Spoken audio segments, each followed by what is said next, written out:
Lesson 1. Ang ibig ng Diyos para sa atin. Minsan kapag dumadaan tayo sa iba't ibang klaseng mga suliranin o problema, lalo na kapag ito ay mabibigat at sunod-sunod, minsan ay tatanong natin sa ating sarili, bakit kaya hinahayaan ng Panginoon na mangyari sa akin ito? Hindi ba siya nagmamalasakit sa akin? Wala ba siyang pakialam? Bakit hindi niya ako tulungan agad? Kaibigan, alam ko na sa mga panahon ng pagsubok, minsan nag-aalinlangan tayo tungkol sa pag-ibig ng Panginoon. Pero ito ang masasabi ko sa iyo. Mahal ka ng Diyos at meron siyang magandang plano para sa iyo. Naranasan ko ito at naranasan din ng maraming tao na nakakilala sa Panginoon. Natunay nga na ang pag-ibig ng Diyos ay wagas at mapagkakatiwalaan. At meron siyang magandang plano para sa atin. Kung pagbibigyan lang natin na unawain ito at tanggapin at hayaan na ang Panginoon ang tumupad nito sa atin. Sa totoo lang, maraming tao ang di nakararanas ng pag-ibig ng Diyos dahil hindi nila nauunawaan na ang Panginoon ay mayroong magandang layunin para sa kanila. Kaya dito sa ating unang pag-aaral, ang gusto kong pag-usapan natin ay ano ang ibig ng Diyos para sa atin. Samahan ninyo ako sa isang panalangin. Panginoon, tulungan mo kaming maunawaan ang plano mo para sa amin. Tulungan mo na makita namin talaga na ang pag-ibig mo ay hindi nagbabago, na nais mo, Panginoon, ay kabutihan para sa amin. Sa pamamagitan ng iyong salita, Panginoon, ipaliwanag mo sa amin ito. At Panginoon, sa tulong mo rin, nawa mangyari sa buhay namin ang ibig mo para sa amin. Ito ang aming samot dalangin sa matamis na pangalan ni Jesus. Ano nga ba ang ibig ng Diyos para sa atin? Una sa lahat, ang ibig ng Diyos para sa atin ay tunay na kaligtasan. Gusto niya na maranasan natin sa buhay natin ang tunay na kaligtasan na nanggagaling sa Kanya. Merong isang talata sa Biblia na gusto kong tingnan natin ngayon. Ito'y mula sa unang Timoteo, 2 kabanata, talatang 1 hanggang 4. Nakasaad dito ang mga sumusunod. Una sa lahat, ipinapakiusap kong idulog ninyo sa Diyos ang inyong mga kahilingan, panalangin, pagsamo, at pasasalamat para sa lahat ng tao. Idalangin rin ninyo ang mga hari at may kapangyarihan upang tayo'y makapamuhay ng matahimik, mapayapa, makadiyos at marangal. Ito ang mabuti at nakalulugod sa Diyos na ating tagapagligtas. Ibig niya ang lahat ng tao ay maligtas at makaalam ng katotohanan ito. Malinaw na sinasabi sa talatang binasa natin ngayon na ang Diyos ay tagapagligtas at ang ibig niya ay ang lahat ng tao ay maligtas. Hindi lamang ito kundi sinasabi rin niya na gusto niyang ang lahat ng tao ay makaalam ng katotohanan ito. Ibig sabihin, gusto ng Panginoon na lahat tayo ay makaranas ng tunay na kaligtasan. Alam nyo, minsan kapag ang isang tao ay malakas at hindi naman nakakaramdam ng kahit anong pangangailangan, baliwala sa kanya ang mga salitang ganito. Tulad rin halimbawa ng isang tao na magaling lumangoy. Marahil hindi niya nakikita ang kahalagahan ng salbabida. Pero kapag ang isang tao ay nalulunod, maghagis ka kahit kapirasong kahoy, ay hawakan niya ito. Sa ganung paraan din, bagamat sinasabi ng talatang ito na ang Panginoon Diyos ang tagapagligtas at nais niyang iligtas tayo, marami pa rin mga tao ang hindi nakakaunawa na kailangan nila ng kaligtasan. Siguro dahil sila ay malalakas, o kaya siguro dahil naiisip nila kaya naman nilang itaguyod ang kanilang sarili. Pero sa unang pag-aaral natin ngayon, isang hamon ang nais kong ilagay natin sa puso natin. Kung totoong ang Diyos ay tagapagligtas at ibig niyang iligtas tayo, ito rin ba ang gusto mo para sa iyo? Kailangan magkaroon tayo ng pagpapakumbaba sapagkat ang nais ng Panginoon talaga para sa atin ay maligtas tayo. Kung tayo ay nag-iisip na sa sarili nating kakayahan ay kaya natin iligtas ang sarili natin marahil sa pamamagitan ng paggawa ng mabubuti o kawang gawa, iniisip natin na yun ang paraan. Pero sa totoo lang, nagkakamali tayo. Nais ng Panginoon na iligtas tayo at ito hindi sa pamamagitan ng ating sariling gawa. Ito ang katotohanan na nais ng Panginoon na maunawaan natin. Ang ibig ng Diyos para sa atin ay magkaroon tayo ng tunay na buhay.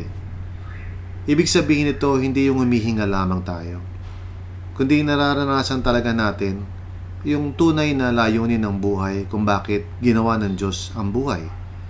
Higit pa dito, gusto ng Panginoon na maranasan natin ang buhay na walang hanggan. Ngunit kailangan maintindihan natin na merong balakid o hadlang patungo dito.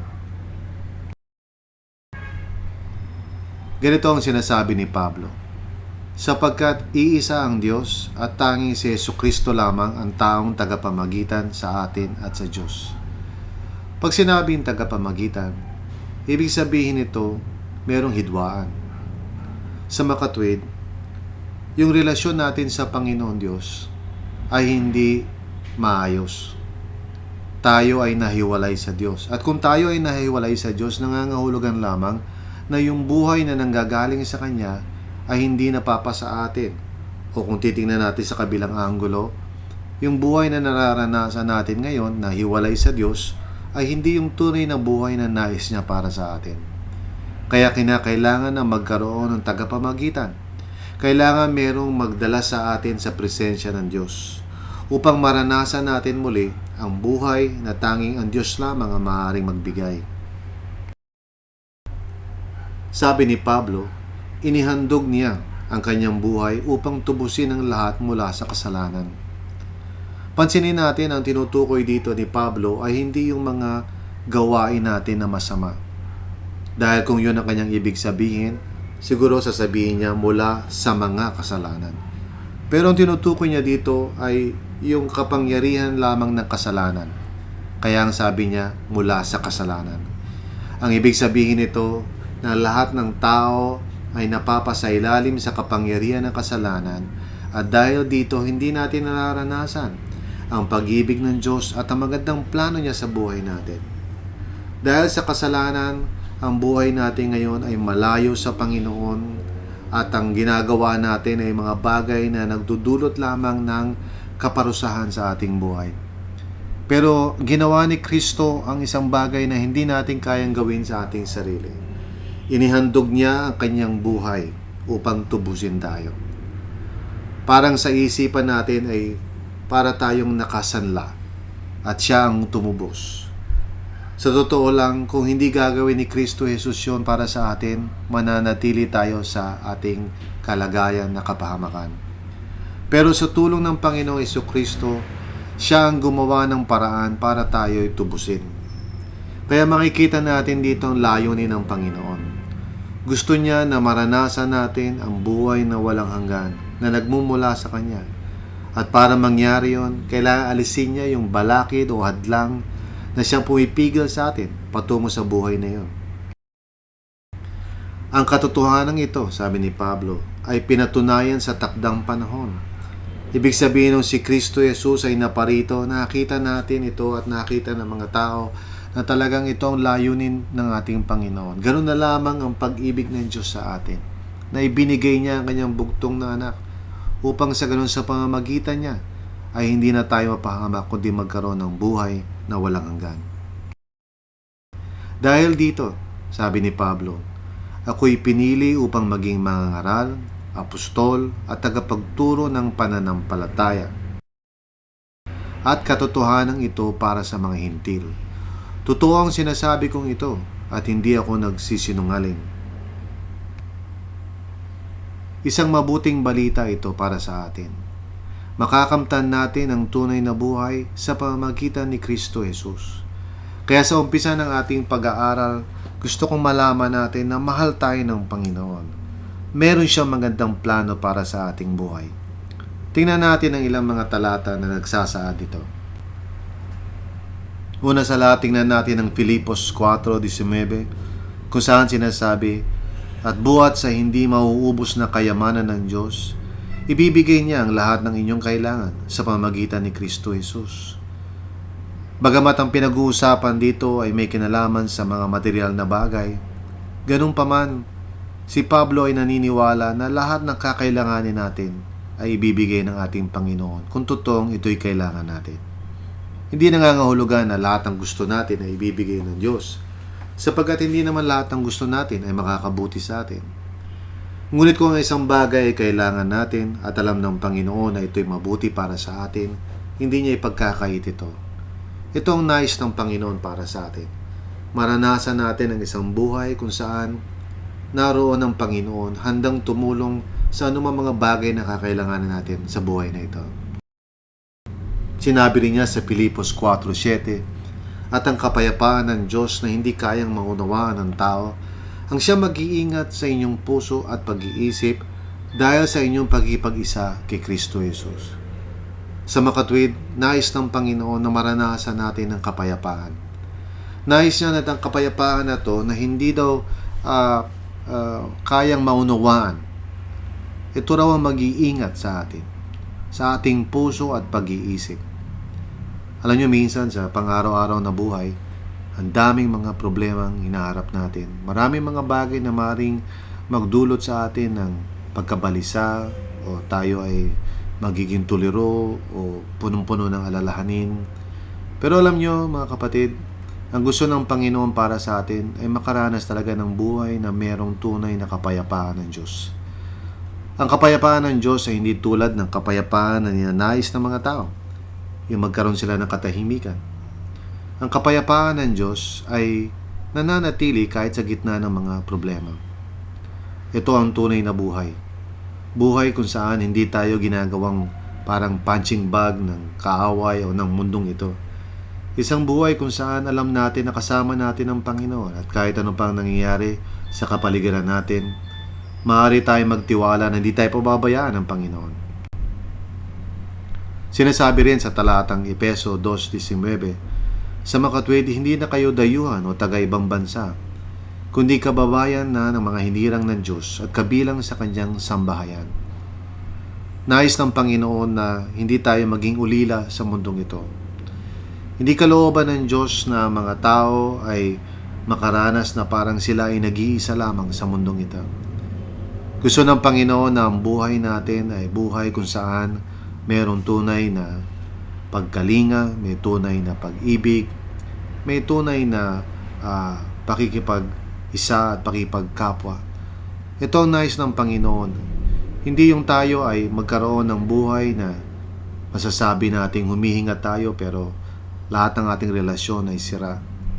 Gusto ng Panginoon na padaluyin ang pag-ibig niya sa buhay natin upang magkaroon tayo ng magandang relasyon sa ating kapwa. Sinabi rin niya sa unang Korinto 12:7, "Para sa ikabubuti ng lahat, ang bawat isa ay binigyan ng kaloob na nagpapakitang nasa kanya ang Espiritu." Gusto ng Panginoon na magkaroon ng saysay ang buhay natin sa mundong ito.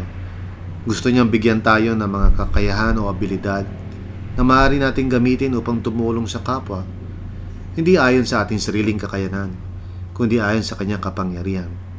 Kaya napakagandang buhay ang mabuhay tayo ng may pakinabang at meron tayo na itutulong.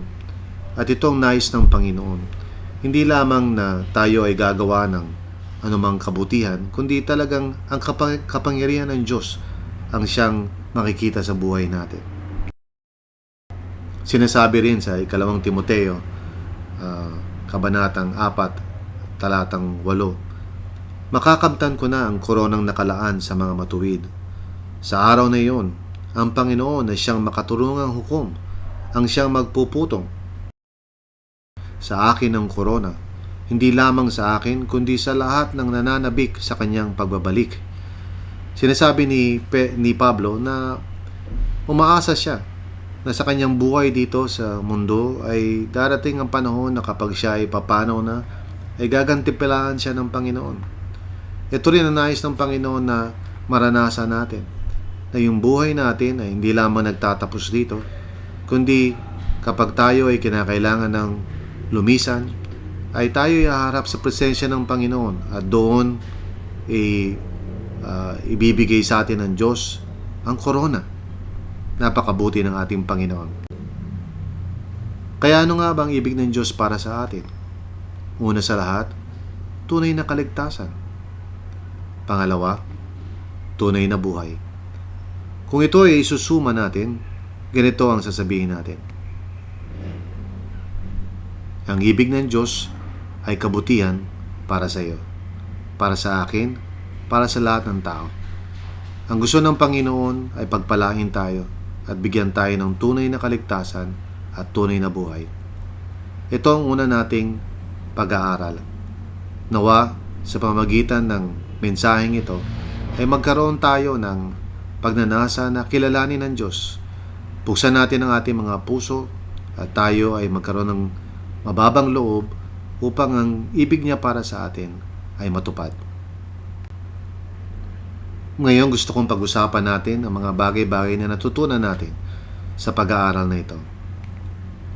Una sa lahat, ano ang natutunan mo sa pag-aaral na ito?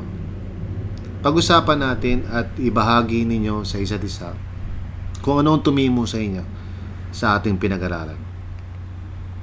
Pangalawa, sa paanong paraan nakatulong sa iyo ang mga ito? Nakatulong ba sa iyo malaman na mahal ka ng Diyos at meron siyang magandang plano para sa iyong buhay?